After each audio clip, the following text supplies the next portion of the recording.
Bonjour tout le monde, c'est cette période de l'année où nous réalisons depuis maintenant 3 saisons un épisode spécial en novembre intitulé Pourquoi la France est le plus grand pays au monde. L'objectif est protéiforme. Dans un premier temps, rester factuel sur les capacités de la France à innover et se réinventer, puis de revenir toujours brièvement sur l'histoire de notre pays, et enfin, et c'est bien souvent délaissé dans les médias plus classiques, nous rendre fiers d'être français, voire même francophones. Comme l'année dernière, tous les arguments énoncés ne viennent pas de ma personne, mais bien de vous, les abonnés, avec qui nous collaborons depuis maintenant plus de 2 ans et avec qui nous nous apprêtons à passer les 100 000 abonnés, et pour cela, nous vous en remercions. Mais avant cela, c'est avec grand plaisir que nous collaborons ce mois-ci avec l'entreprise Terre de France. Il s'agit d'une société française qui se spécialise dans les produits 100% d'origine française, qui met en valeur le savoir-faire et le terroir de notre nation. Ce sont ces valeurs qui nous sont si chères sur cette chaîne, qui font que nous sommes heureux de partager avec vous leurs produits artisanaux. À l'approche des fêtes, vous avez le choix en une sélection d'articles de qualité française, tels que les parfums pour votre conjoint ou conjointe, des savons artisanaux d'une ancienne manufacture royale au cœur du vieux salon de Provence, un portefeuille en cuir français et bien évidemment de fabrication française qui est déjà disponible en précommande.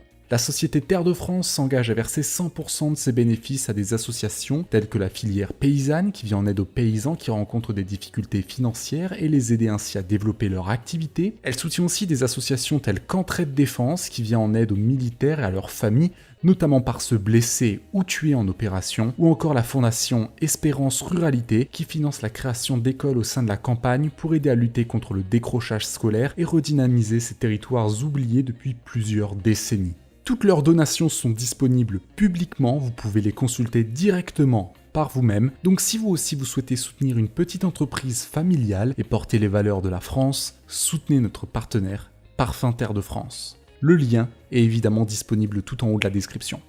La France, forgeuse de nations.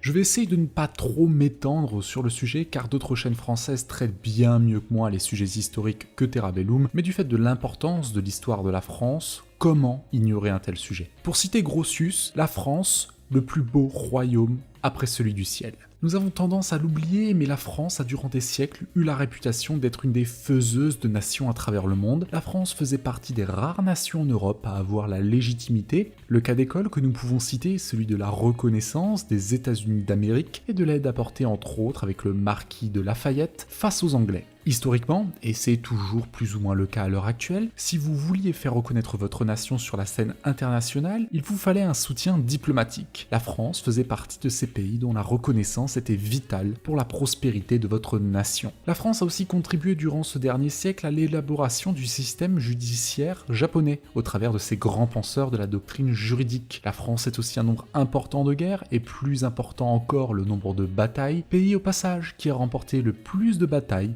tout pays confondu à travers le monde. Notre pays, une fois la centralisation achevée, fut une force difficile à contenir qui nécessita des dizaines de coalitions à travers l'histoire pour finalement mettre fin à ces rêves d'expansion européenne. Des États tels que la Belgique ont dû être créés pour contenir cet expansionnisme français et permettre à des nations comme l'Allemagne et l'Angleterre d'enfin pouvoir dormir sur leurs 2 oreilles. Je n'aborderai pas les grands personnages de notre histoire car nous l'avons déjà fait à plusieurs reprises les années précédentes et cela serait juste de la répétition. Nous les connaissons tous, Vercingétorix, Louis XIV, Napoléon, De Gaulle en passant par Rousseau et Victor Hugo.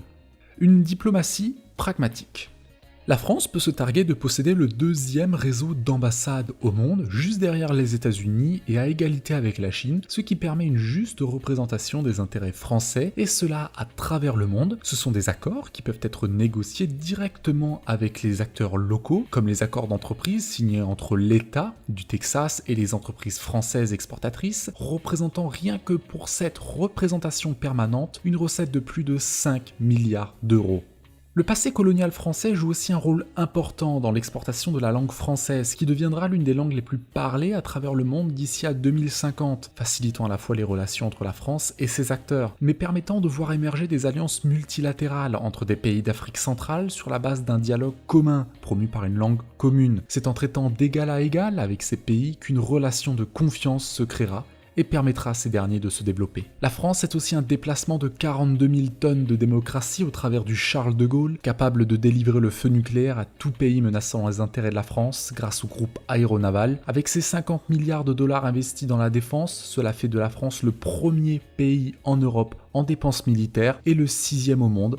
Info du jour, si la France respectait les règles de l'OTAN en l'occurrence, à savoir 3% de PIB dans la défense, nous serions la 3e puissance militaire mondiale, derrière la Chine et les États-Unis.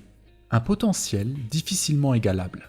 J'entends souvent dire que la France possède la 2e ZEE mondiale. C'est absolument faux. La France possède la première zone économique exclusive, et cela depuis près de 2 ans, et cela officiellement par la Convention des Nations Unies sur le droit de la mer, la majorité de ce territoire ultramarin étant du fait de nos positions territoriales en dehors de la métropole, et offre à la France un droit à l'exploitation dans le futur si elle le souhaite, en particulier pour ses matières premières qui jonchent le sous-sol marin français. Un facteur important à noter est que pour revendiquer ces territoires, mais surtout les protéger, il nous faut une marine nationale, toujours plus importante et toujours mieux budgétée, et pour cela, seul le temps nous dira si nos dirigeants ont compris le potentiel incroyable qui réside dans le sous-sol ultramarin français. Une chose que je ne vois presque jamais mentionnée dans les médias, et cela peut être dû à l'anglicisation du monde, dont moi-même chez Terra Bellum en suis souvent coupable, c'est que la quasi-totalité des institutions mondiales ont adopté le français comme l'une des langues officielles en leur enceinte. Nous pouvons citer le cas de l'UNESCO, qui a son siège en France au passage, l'ONU, l'Union Européenne, l'OMC, la Banque Internationale ou encore l'OTAN, ce qui montre à la fois l'importance de notre langue à l'international, mais aussi le potentiel de cette dernière à l'étranger pour les décennies à venir. Le patrimoine architectural français, découlant de facto de notre histoire plusieurs fois millénaire, a eu un effet inattendu, faire de la France le premier pays au monde en matière de tourisme, avec près de 89 millions de touristes chaque année, loin devant les 83 millions en Espagne, les 79 millions aux États-Unis et les 61 millions en Chine. C'est ce soft power assez intéressant que la France a su développer avec un investissement minimal de son côté, si ce n'est l'entretien des bâtiments historiques qui jonchent le sol de notre nation. Marqué des mains des plus grands artistes et architectes, notre patrimoine est inégalable. Une industrie innovante. Je me retrouve un peu pris au piège par le format de Terra Bellum, mais je vais tenter le plus brièvement possible, avant la conclusion, de promouvoir notre savoir-faire industriel et innovationnel. La France a su durant ce dernier siècle s'imposer comme leader inconditionnel dans un grand nombre de domaines. Nous pouvons citer l'aviation avec Airbus qui a son siège en France, non pas par charité européenne, mais par pure méritocratie intellectuelle dans sa capacité à former des ingénieurs hautement qualifiés année après année pour produire une pièce d'ingénierie ayant propulsé Airbus comme numéro 2 mondial face aux géants subventionnés américains.